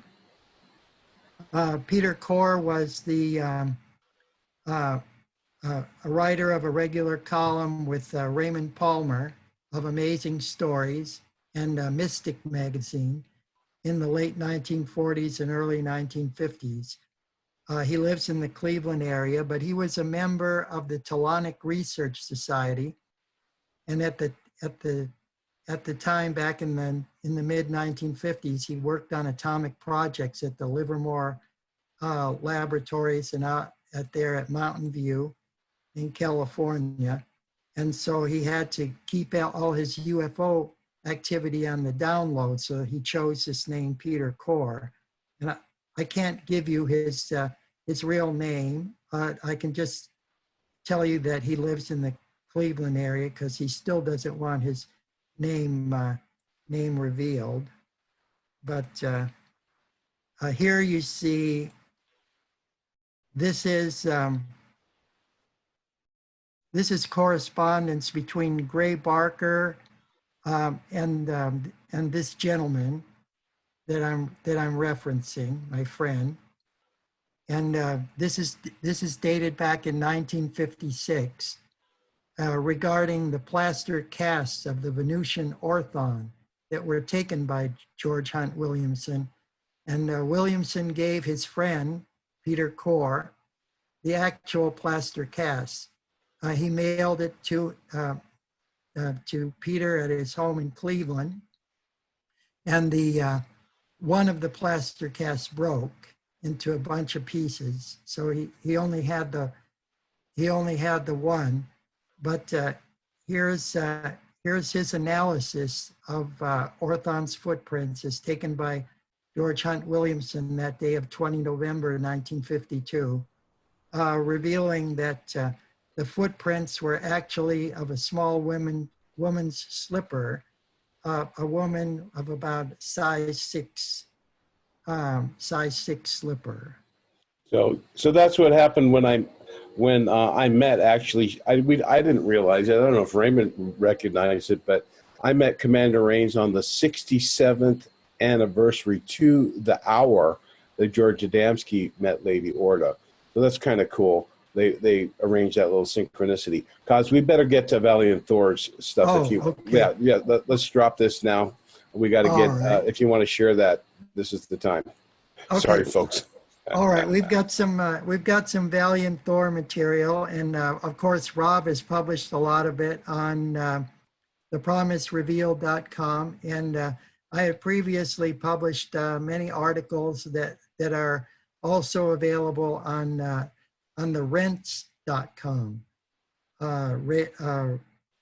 site, and I'm going to share some information from that because up until I put it out there, nobody ever even saw it or heard of it. So here we go. Hopefully this will work. Okay. All right, Rob, would you like to go ahead and explain to them a little bit about your meeting with Thora Raines, or your connection with Valiant Thor? Will I try to bring this up Right. So another screen? Valiant Thor, the story was always interesting. I didn't know it, and I think I'd mentioned before when I was with Gabriel Green, and I met Don Thor, who the Thor family adopted Valiant Thor, and Dr. Frank never went into details, but Valiant Thor just appeared on Venus one day, materialized without a spaceship, just became a Venusian, and what dimension, where he came from, what this was all about is still unclear. But he was adopted by the Thor family. There's two brothers, one is Don and one is Thon. I've never actually seen or know any image of Thon, but Don was pictured with Valiant Thor, and Cos will show that image probably here in a second. But I met him after, if you remember, I think if it was on the show, I forget, but I asked Gabriel Green, what do they wear? And he said they love the 50s. And they went to a store, and the Venusians pulled up in the 1957 mint condition white and baby blue convertible Chevy with two men in the front, three girls sitting on the top of the seat. And Don came in and bought a pack of cigarettes, and I telepathically challenged him, go ahead and smoke it. I know you're a Venusian, or I knew you're an ET. And I was just kind of shocked and, again, kind of in awe. So then I met Valiant Thor. I can't remember the year. I want to say after 95 sometime. He appeared to me, and I remember going, that looks like Valiant Thor. And I looked at his belly button, because he doesn't have a belly button, being a created being. So I looked, and I remember it just went fuzzy, and I looked away, and my mind was taken off of that subject, so I wouldn't go into the mind twist of, I'm looking at ETs, but I knew it. And telepathically, I had an encounter with Valiant Thor, another gentleman, and two women, beautiful women. So, it's just so normal. It's just a wonderful thing. And I think what's happening, you'll notice a lot of people are having more physical face-to-face contacts, and they're going to be giving information, not only from the Venusians, but the Pleiadians. And depending on the individual and how public they want to go, the information will be shared either anonymously for those who don't wish to take the heat, so to speak. And we're going to be getting a lot more information, and of course, everyone's going to go through all of the disbelief and the mudslinging that's been taking place since the 50s.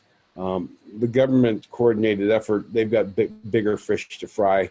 The silence group at this point in time, I don't think they're focusing on the woo-woo people that they've marginalized through their Mockingbird CIA program.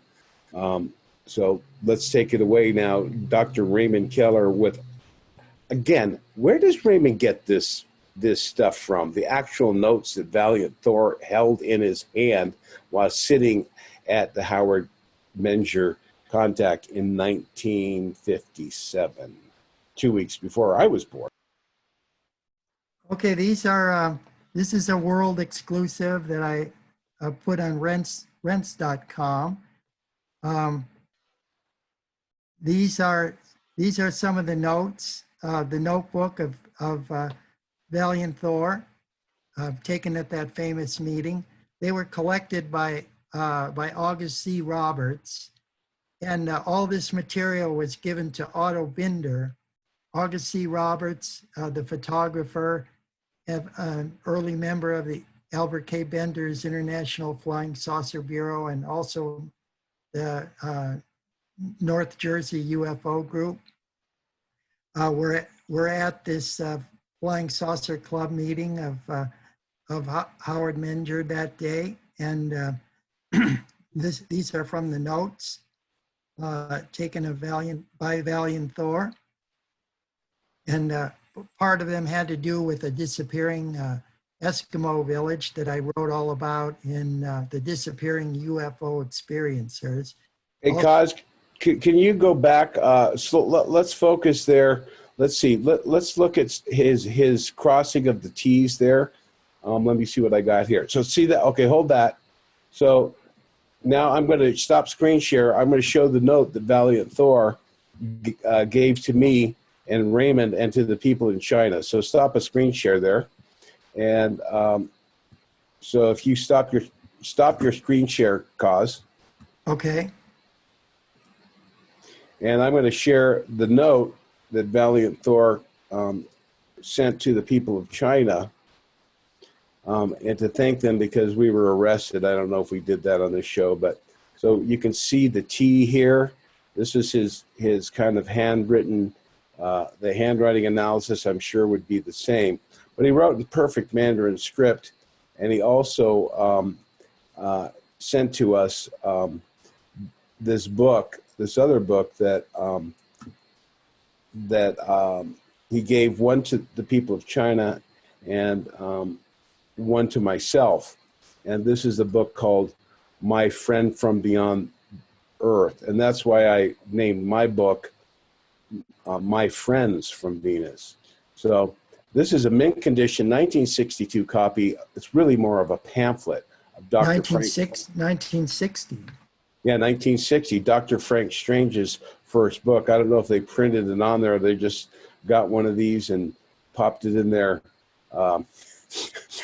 non-aging device inside their craft. But he gave one to me, and he gave one to the people in China, along with a beautiful rose pendant that I guess I should maybe just pop up and share here real quick.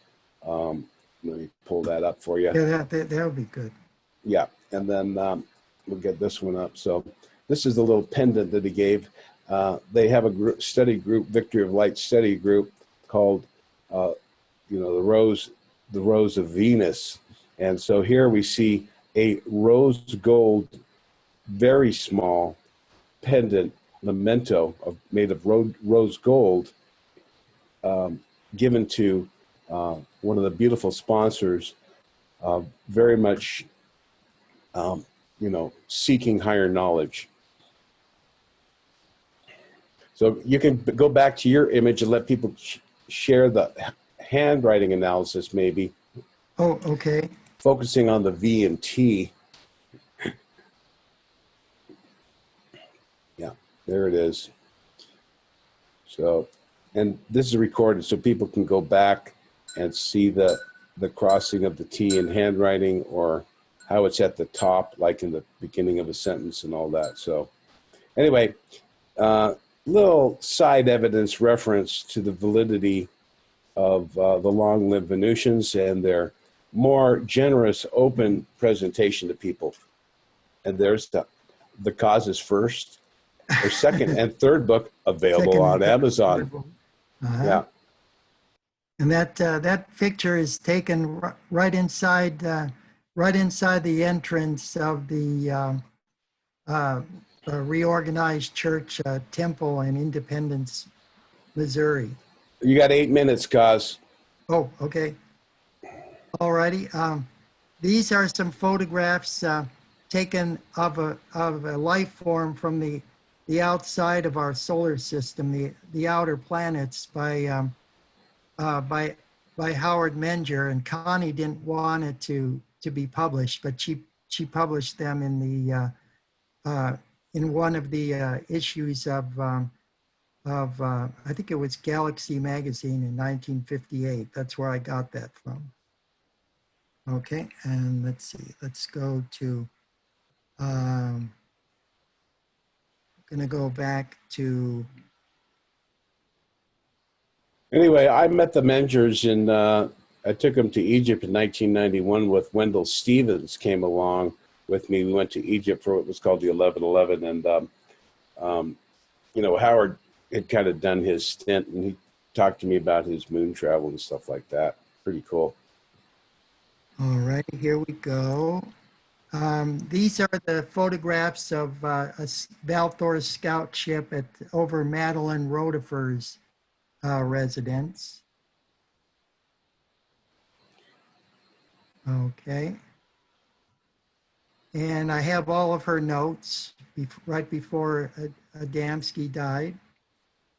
And Have you seen these before, Alfred? Sorry? Have you seen these pictures before? No. This is the first time that I've seen them. you see that it's that kind of lopsided extension, that the ship seems to change shape, because that's the force field that's bending light rays and distorting the shape of the Venusian craft. But here's some of her notes. This was just taken, these photos were taken just minutes before Adamski passed away. This was Valiant Thor's salute to George Adamski and his life and work. So this was over Silver Springs, Maryland in April of 1965. Wow. So it was right before he passed away. He passed away like within minutes, huh? Yes, that's right. Wow. Okay. And while you're there, why don't you show the picture of a guy lecturing in England, looking about 40 years old, about Venus, who happens to look very close to George Adamski. Oh yes, I don't have his picture up here. These are primarily stuff, but let's see. Let's go to let's go to this one. Okay, these are. This is an original flyer announcing Howard Menger's book, From Outer Space to You. Promotion of the book by Saucerian Publications. And then these are this is the actual first-hand experience account, the Val Thor story by August C. Roberts, who was representing the Saucerian Press and Nexus magazine, and writing, covering it. And this is from the Otto Binder unedited initial report about Valiant Thor's appearance there. This is the original type manuscript with corrections, editing marks by August C. Roberts, telling all about the visitor from Venus. Was a visitor from that far-off planet Venus. He also discovered that while he appeared quite young, that she was really over 500 years old. And then all kind of information about all the different ones that were there that day. Hey, Kaj, you got 2 minutes. You want to tell them about the interesting, one of the witnesses, what he saw with the fence there, what happened? Oh, yes. Well, here's one thing. Let me do this, and then I guess we could do another program. But this is one of them on it. This is one of Valiant Thor's missions, and as I've shown in my article, that extensive article I wrote about Coral Lorenzen and how George Adamski and her were good friends, and Adamski was good friends with a lot of people in the esoteric and UFO world at the time. This is Val Thor's ship. You could see the extension here, and it's over the pyramid in Egypt, the Great Pyramid. And this is Eileen Cheney right here. This is photographed by an anonymous photographer of the prophetess taken inside the king's chamber as Valiant Thor's scout ship hovers over the pyramid. Sister Erlene enters a trance state and hears a sound akin to the buzzing of bees, followed by an angelic song. She looks up at a shaft of light piercing the darkness to illumine the otherwise dark and murky temple room. So that's her inside the king's chamber of the Great Pyramid. And right as she was doing that, a photographer photographed Val Thor's ship right above the capstone. And this was on the anniversary of George Adamski's encounter with Orthon. Another date there, but I met her in Los Angeles area. She had a group called Astara, and she was quite elegant, quite graceful, quite beautiful, even in old age. She was had her experience with was having an experience of eyes and a communication with the ascended master Kutumi, who's famous in the photo with Saint Germain, Master of Moria, the regent of Venus, the accidental apostle, known as Lord Dismas, related to Lady Orda, and Kutumi. And when I met her, she had written this book called My Meetings with the Masters of Mount Shasta, and she talks about going up to the mountain here in a certain location and entering into a specific cave entrance where she went up into the top of the mountain, and some extra dimensional and space masters appeared, and she went through an initiation process of a vibrational uplift of her light body kind of thing. A little more esoteric experience. And one other thing I'll say here, that was not Victor 1 Valiant Thor's flagship command ship. That's what we call a little swoop or a Vetla, a very small 2 or 3 person craft.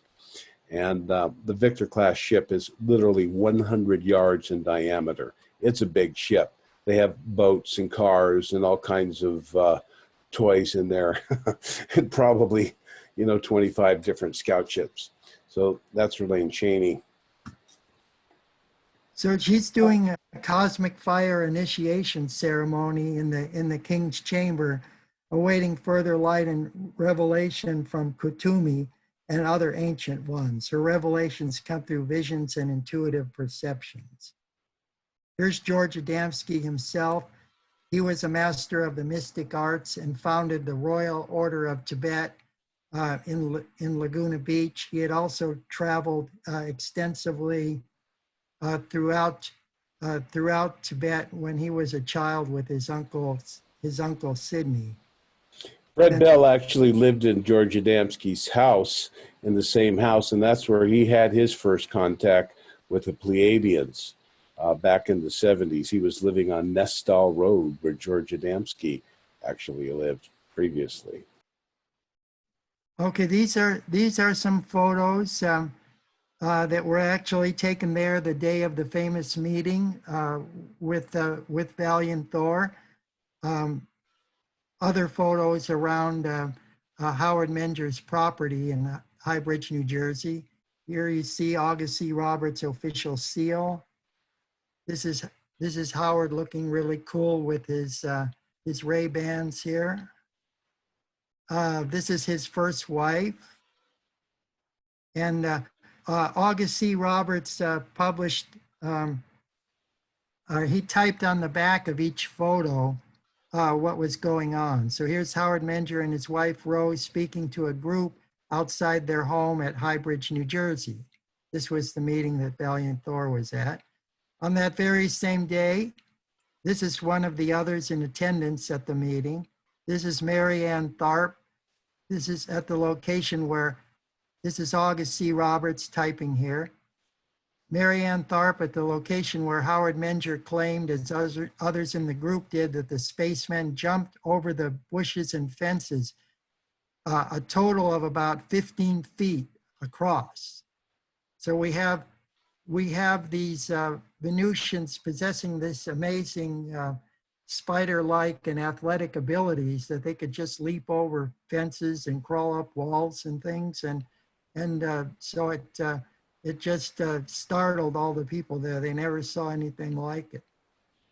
I don't think it was, I thought when you told me that happened, it was kind of a, they didn't know people were watching, or it wasn't a demonstration, because no one admitted that they were from, Valiant Thor. Someone just saw, some being do it, or was it what's the truth on that? Yeah, what it is there's an apple orchard there in the backyard, and that's where that huge rock is that the Venusian lady the princess was sitting on it. That famous painting that it's on the cover of one of Howard Menger's books, one of the editions. Yeah, that was one of Howard's angelic visitations as a young man.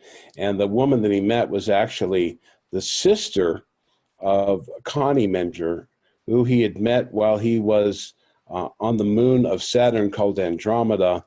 And he had contacted, he was on Venus and fell in love with Connie in that lifetime. His mission took him into incarnation on the Earth, and Connie followed a couple years later. And Howard had an early visitation with an angel to kind of begin his spiritual and psychic awakening. And later, destiny and fate had him meet and marry Connie. And interesting metaphysical stuff there. And here you see the actual. Here's the photo of the entire group of the Flying Saucer Club. The whole group sitting there on Howard's lawn. So you could recognize here's Valiant Thor and Commander Don right here. And of course, don't forget Jill, the woman that I met previously. And there's another woman here that's Raymond says is a communication officer, but she's not in the same row. Cause we're at the end. There's Jill, the blonde-haired one right there. Yeah, cause we're at the end of the show here. Oh, okay. Well, these are some other things that happened that day. This is at the evening after a sky watch. They had a flying saucer testimony meeting. This is the other small page of Howard's notebook that I printed the information there also with the Valiant Thor notes, and could confirm that it's the same size little notebook. And then here's inside Howard's house in the kitchen. Here's another one, the Tharps. Oh, who's that handsome young man there? Above. Above. Right there. No, go back up. The kid with his hand in the pockets. Oh, you passed him. There you go. A little more. A little more down. A little more. More. Stop. Oh, this here, this is the girl. Oh, that's the girl that was with you, right? That's Miss Tharp. Oh, okay. All right. Okay, then, yeah, this is Marianne Tharp at the location where she claimed she saw the thought disc while with a group with Howard Menger. So the thought discs are little small probing devices. They're probably no more than 2 feet across, or some as small as 6 inches, but they can send them into areas and they could scan people's thoughts. And here's here's a picture. This is a picture of Jill. All these are the original photographs. These are from August C. Roberts' official files, the very first ones, and they're the only ones that you'll ever see with the actual commentary of what was going on. Here, this is an interesting one. From left to right, women and man next to her were the ones that gave Howard Menger and his wife Rose the 8-hand handshake, and there's an explanation of that in the text, in the story, that August C. Roberts story about the Venusian handshake. And you can show that to us at the conference, can't you, Cos? Yes. I showed it to, I actually showed it to Louis Martin, Louis Martins. So he knew I was a real Venusian.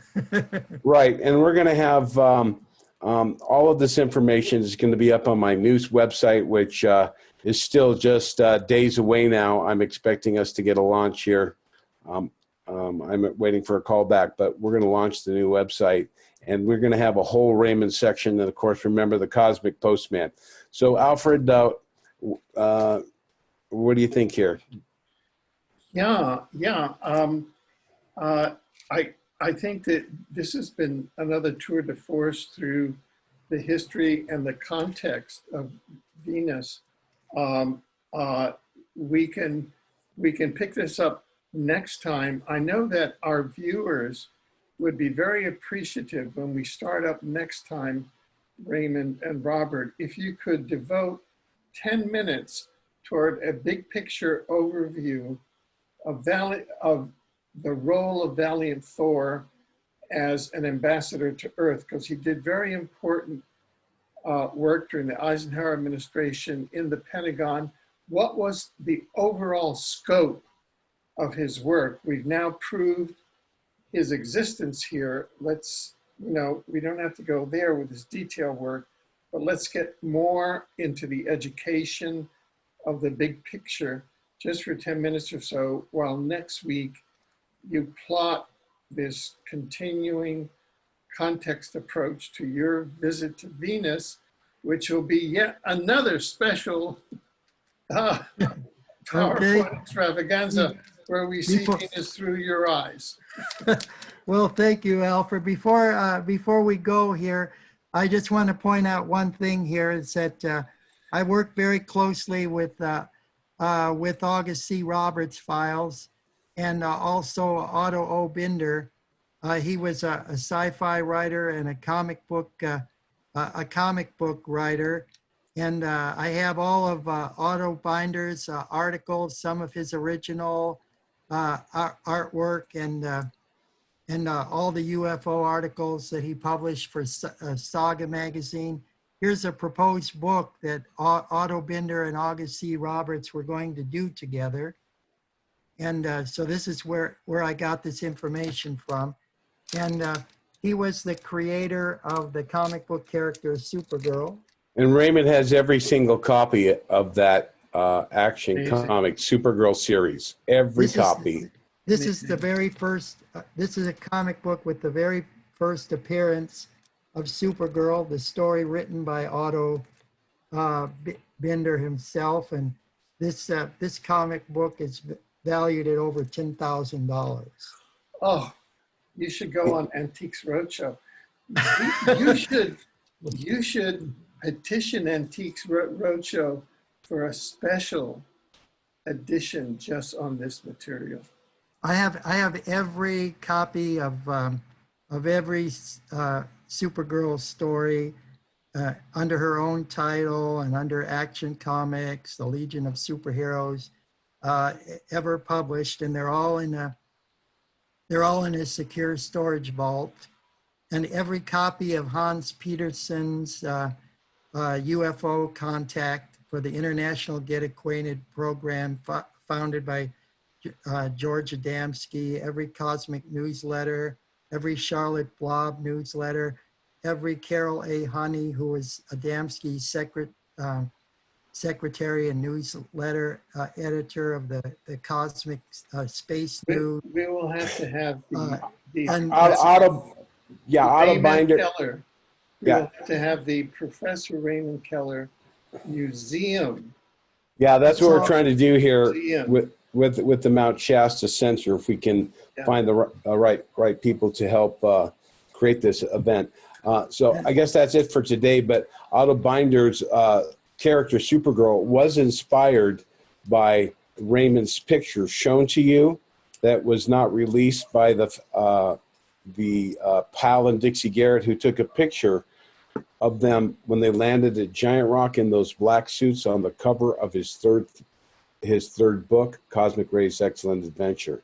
So here we're going into understanding time travel. And while it's science fiction, Alfred, we've really been able to get into a long history and provide evidence through your great show. So for those people who are interested to go back to the archives and kind of follow this long and winding road narrative, it's going to be wonderful. In the next show, I will share some hitherto unknown aspects of Valiant Thor's mission on Earth and his